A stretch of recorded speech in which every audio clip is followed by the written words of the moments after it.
ایک اور عورت ہے جس کو کینسر ہے، ڈاکٹروں نے کہا ہے کہ یہ 6 مہینے تک زندہ رہے گی۔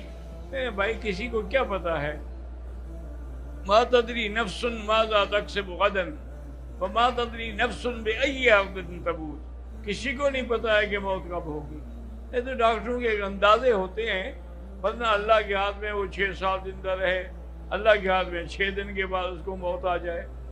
بہرحال کینسر کا چونکہ ان کے پاس علاج کوئی نہیں ہے، اس لیے مجبوراً وہ بتا دیتے ہیں کہ گھر والے جو ہیں ان کو پہلے سے خبر ہو کہ اس بیماری میں یہ مبتلا ہے۔ تو میری طرف سے ایک تجربہ ہے کہ اللہ کے قرآن کی آیت ہے لیس لہا من دون اللہ کاشفہ، یہ سورۃ النجم کی آخری آیت ہے۔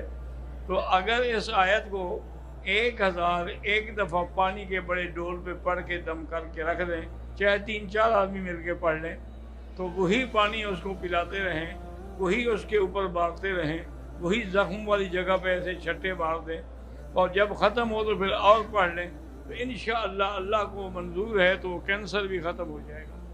میرے اپنے ایک دوست سے انہوں نے مجھے پاکستان سے خط لکھا تھا کہ آپ مہربانی کر کے دعا کریں، مجھے کینسر ہے، کہ اللہ مجھے عمرہ نصیب کرے۔ میری تمنا ہے کہ ایک دفعہ میں کعبہ شریف دیکھ لوں، زیارت کر لوں، مدینہ شریف کی حاضری دے دوں، ورنہ مرنا تو ہے، موت برحق ہے۔ تو بہرحال جب وہ یہاں آئے بیچارے تو وہ ویل چیئر پہ تھے،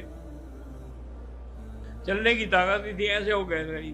میں نے ان کو یہ بتایا، انہوں نے کہا جی ٹھیک ہے، چونکہ وہ دکھے تھے نا جی، تو ان کے جو ساتھی تھے سب نے مل کے وہ پڑھا، اس کو پلاتے رہے، پھر مدینہ شریف چلے گئے، پھر پلاتے رہے، پھر واپس آئے پلاتے رہے۔ تو واپس جب آئے تو مجھے ملنے کے لیے آیا بغیر ویل چیئر۔ میں نے کہا کیا ہوا؟ انہوں نے کہا جی میرا کینسر بھی ختم ہو گیا ہے، میں نے یہاں ڈاکٹروں کو چیک کرایا، انہوں نے کہا آپ کو کینسر ہے ہی نہیں۔ تو میں نے تو ابھی 2-3 طواف کرتا ہوں تو مجھے تھکان بھی نہیں ہوتی۔